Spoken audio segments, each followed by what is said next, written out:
Hello बच्चों, कैसे हैं आप सभी। होप करती हूँ कि सभी बहुत अच्छे होंगे। और मैं आप लोग के लिए लेकर आई हूँ ध्रुव यात्रा कहानी का सारांश, जो कि 5 मार्क्स का आपके एग्जाम में पूछे जाने के बहुत बहुत ज़्यादा चांसेस है। सो चलिए मैं शुरू करती हूँ आप लोगों को बताना कि ध्रुव यात्रा कहानी का सारांश आप याद कैसे रखेंगे।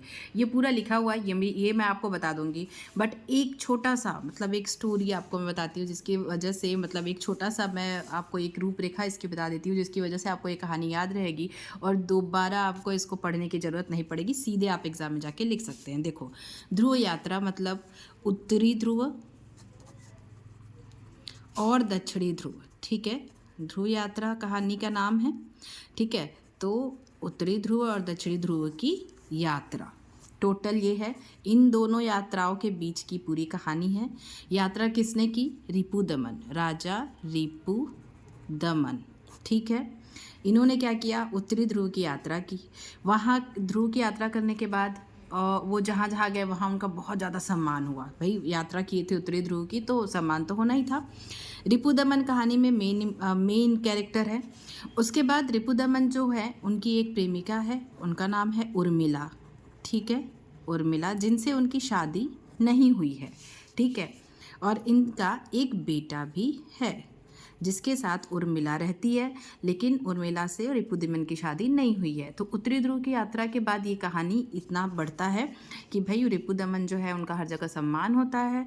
फिर वो क्या होता है, फिर उर्मिला से उनकी जो उर्मिला क्या एक पिता है, इसमें एक कैरेक्टर और है इस कहानी में, उनका नाम है हमारा जो है उनकी बातचीत हुई। देखिए प्रेम लौटते समय क्या हुआ, आचार्य मारुति।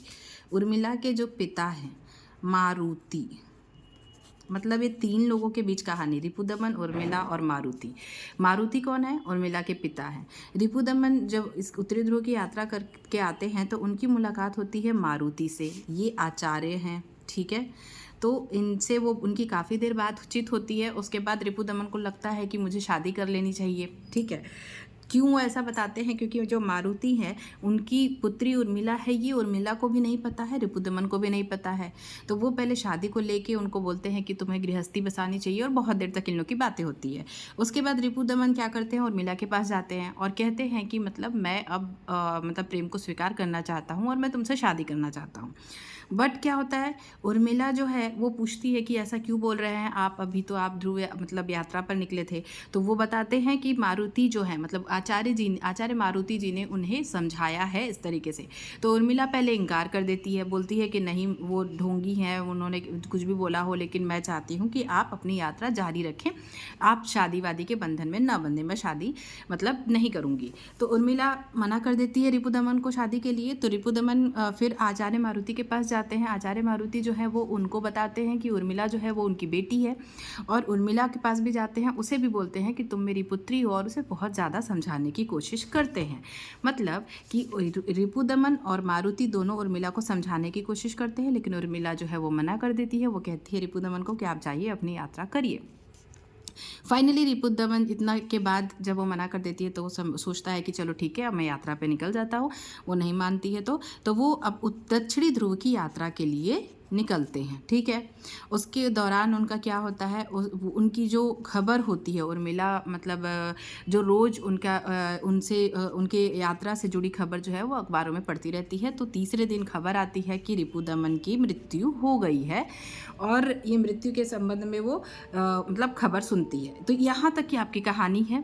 तो सिर्फ इतना ध्यान रखना है कि उत्तरी ध्रुव दक्षिणी ध्रुव की यात्रा का है। पहले उत्तरी ध्रुव की यात्रा करके जब वो जाते हैं जहाँ जहाँ, वहाँ सम्मान होता है। उसके बाद वो मिलते हैं किससे, उसके बाद वो आचार्य मारुति से मिलते हैं। वो समझाते हैं कि तुम्हें शादी कर लेनी चाहिए। तो उर्मिला जो है उनकी प्रेमिका है और उनका एक बेटा भी है, वो उसके पास जाते हैं और बोलते हैं कि मुझे शादी करनी है। उर्मिला मना कर देती है शादी के लिए। उर्मिला को बाद में पता चलता है कि वो आचार्य मारुति की पुत्री है, लेकिन तभी भी वो मना कर देती है। तो रिपुदमन दक्षिणी ध्रुव की यात्रा के लिए निकलते हैं और उसके बाद उनकी मृत्यु हो जाती है। तो ये पूरी कहानी है, ठीक है। इतना ही याद रखना है। और इनके लेखक कौन है? लेखक हैं जैनेंद्र कुमार। ये हमारे इसके कहानी के लेखक है जैनेंद्र कुमार। तो टोटल ये आपकी कहानी है। इसके बाद मैं आपको एक ओवरव्यू बता देती हूँ कि किस तरीके से आप लिख सकते हैं, बट आपको कहानी दिमाग में आ रह गई होगी तो फिर आप कौन कौन कैरेक्टर है, रिपुदमन, उर्मिला उनकी प्रेमिका, मारुति उनके पिता, बस ठीक है, इतना ही मेन कैरेक्टर है। उसके बाद हम देखते हैं, यह एक प्रसिद्ध कहानी है जिसे जैनेंद्र कुमार जी ने लिखा है। इसमें राजा रिपुदमन की ध्रुवों पर यात्रा का वर्णन किया गया है।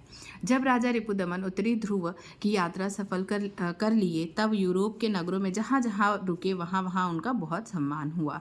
इस खबर को सुनकर उनकी प्रेमिका उर्मिला प्रसन्न हो गई। लौटते समय राजा रिपुदमन आचार्य मारुति से मिलने के लिए गए। वहाँ पर उन दोनों की काफ़ी देर तक बहुत सारी बातचीत हुई। रिपुदमन विवाह को बंधन मानते थे किंतु प्रेम से इनकार नहीं करते थे। उर्मिला उनकी प्रेमिका थी तथा उनके बेटे की माँ भी थी। यह बात उनके अलावा और कोई भी नहीं जानता था। रिपुदमन उर्मिला से कहते हैं कि वह अब पारिवारिक जीवन में शामिल होना चाहते हैं, पर उर्मिला मना कर देती है और कहती है कि आपको अभी दक्षिणी ध्रुव पर विजय प्राप्त करना है। उसके पश्चात मारुति रिपुदमन को बताते हैं कि उर्मिला जो है वो उनकी पुत्री है, उसे विवाह करके साथ रहना चाहिए।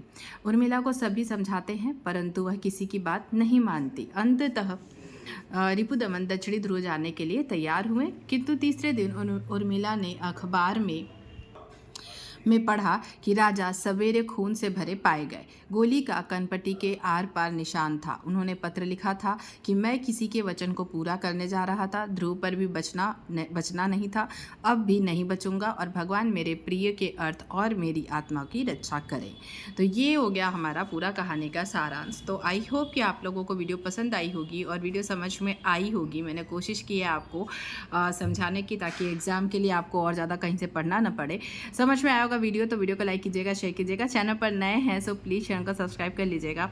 और इसके अलावा आपको कोई भी और टॉपिक पे मतलब कोई भी और ऐसा ही कहानी का सारांश या उद्देश्य या कुछ भी चाहिए तो आप मुझे कमेंट कर सकते हैं। Thanks for watching. All the best for exam.